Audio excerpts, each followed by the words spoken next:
Eh, Buenos días, buenas tardes, buenas noches, queridas estudiantes, madres, padres de familia. Eh, Me presento, mi nombre es Neider León, soy el docente de Ciencias Sociales del grado octavo de aceleración. Estoy haciendo como este video como para hacer una breve explicación del tema de esta semana, que es la formación del Estado colombiano. Digamos que empezamos así muy rápidamente diciendo los objetivos, reconocer la importancia de la historia de las constituciones en Colombia, identificar la historia de la formación del Estado colombiano, reconocer cómo influye la constitución y la organización política en la vida cotidiana. Básicamente, pues vamos a hablar de constituciones. Un poquito así, es un tema un poco cansón, pero bueno. Vemos que las constituciones son como la norma, se denomina la norma de normas. Ese es el librito donde están condensadas todas las normas o leyes que rigen todo un país, un sistema político. Entonces es muy importante leerla y además que ahí están consagrados derechos, deberes y que son muy importantes. En Colombia encontramos muchas constituciones, digamos que por ejemplo encontramos de 1810 o antes de 1810, que es la independencia supuestamente de Colombia, porque no es la independencia, sino es un intento de independencia. En 1810 la independencia no hubo porque hubo muchas actas de independencia, muchos municipios se independizaron, no solo Bogotá, y muchas de esas actas de independencia le juraban lealtad al rey. Entonces no era al rey de España, entonces no había independencia, podemos decir.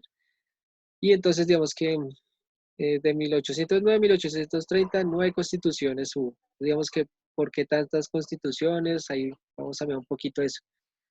1811 la primera constitución, la constitución de Cundinamarca, muy famosa. Vamos que ahí como que el primer intento de organización del Estado colombiano ya independiente. Otra muy importante es la de 1830, que fue creada y 4 meses después se disolvió la Gran Colombia, que eso ya lo veremos más adelante.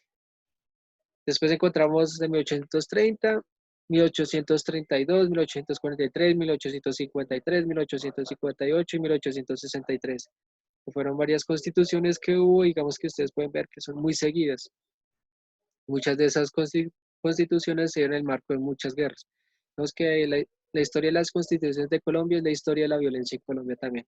Detrás de cada constitución hay un acto de violencia o una guerra, un conflicto.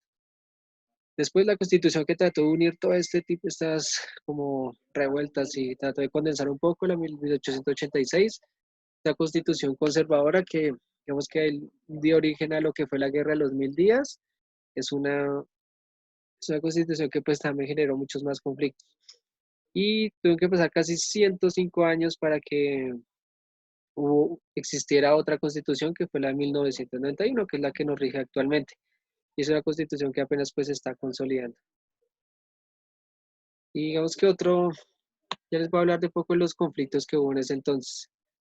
Digamos que muchas de las condiciones cotidianas de nosotros, por ejemplo, como la alimentación, que es algo que vamos a ver esta semana, también está muy regido por las formas de organización política. Nosotros no nos alimentamos, la alimentación depende muchas veces de la forma de organizarse en un Estado, también depende de las normas, de las leyes, de los derechos que tengamos.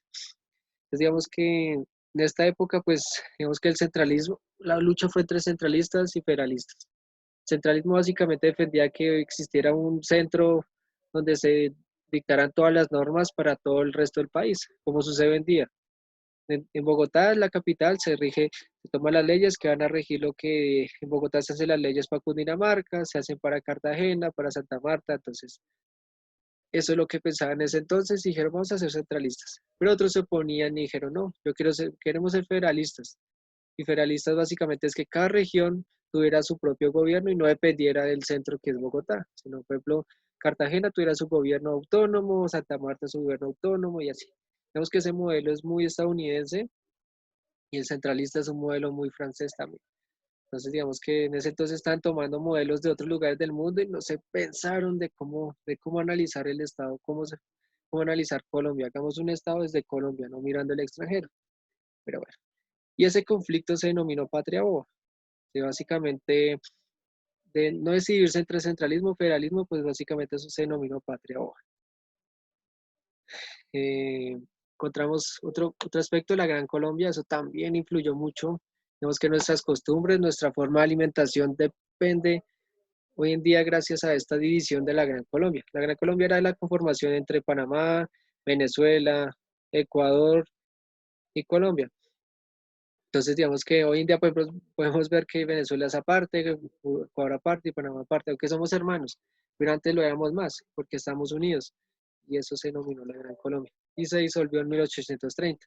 Digamos que podemos analizar un poquito de cómo serían nuestras costumbres, nuestra forma de alimentación, si fuéramos una sola Gran Colombia, no solamente Colombia.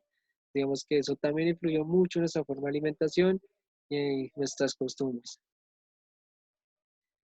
Y por último, pues digamos que hablar de los partidos políticos tradicionales que surgieron en ese marco de esas constituciones, el Partido Liberal y el Partido Conservador.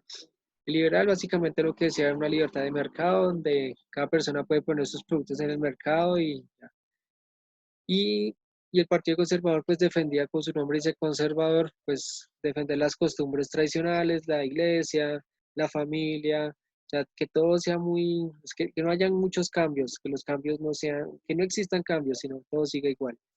Vemos que esto también influyó mucho en posteriores guerras y los gobiernos también determinan hasta la forma en que comemos, ¿sí? Digamos que no podemos comer de cierta manera porque los gobiernos nos lo imponen.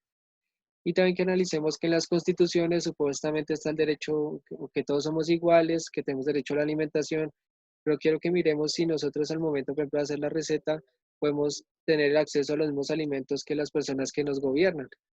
Pues no sé. Entonces digamos que les dejo ese dato, no sé si nosotros como pueblo nos alimentamos igual que aquellos que nos gobiernan y supuestamente la constitución respeta la igualdad, ¿no? Digamos que pues ahí les dejo eso como para que lo pensemos un poco en el marco de lo de la receta que vamos a hacer. Digamos que si quieren más información, leamos las páginas 217 a 227, el libro de aceleración. Digamos que una actividad pequeñita les diría eso. Porque hay personas que padecen hambre o se alimentan de mala manera. Si la Constitución garantiza la igualdad y el derecho a la alimentación, redactar esa respuesta en un párrafo de 3 líneas. Entonces, digamos que ahí les dejo eso, como que lo pensemos en marco de la receta, digamos que por qué nosotros nos alimentamos de una manera, o será que nos alimentamos igual que las personas que gobiernan, porque si las constituciones son las normas que gobiernan o que dictan normas a favor del pueblo, porque pues hay tantas desigualdades, hay unos que padecen hambre, más en esta cuarentena que hoy vemos eso, supuestamente tenemos derecho a la alimentación y tenemos un derecho a una alimentación de calidad, ¿por qué no existe eso si la constitución lo garantiza? Entonces, pues pensamos un poco eso. Y pues ya es darle las gracias, darle muchas gracias por su atención, por su escucha, perdón por la demora.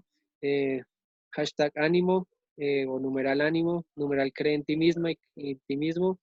Les deseo mucho ánimo, mucha fuerza, resistencia.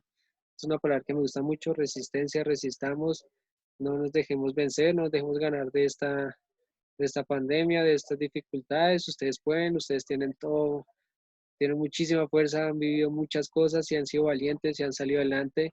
Si han salido de eso, ¿por qué no vamos a salir de la pandemia? Entonces, ánimo, crean ustedes mismos, tienen mucho potencial, mucho que dar, demuéstrenlo, esfuércense, estudien. Yo sé que es difícil, sé que es cansón tantas guías, tanto estudio, pero pues es la única forma de salir adelante. O no, no es la única, sino es una de las formas más importantes de salir adelante. Nos crecemos como personas.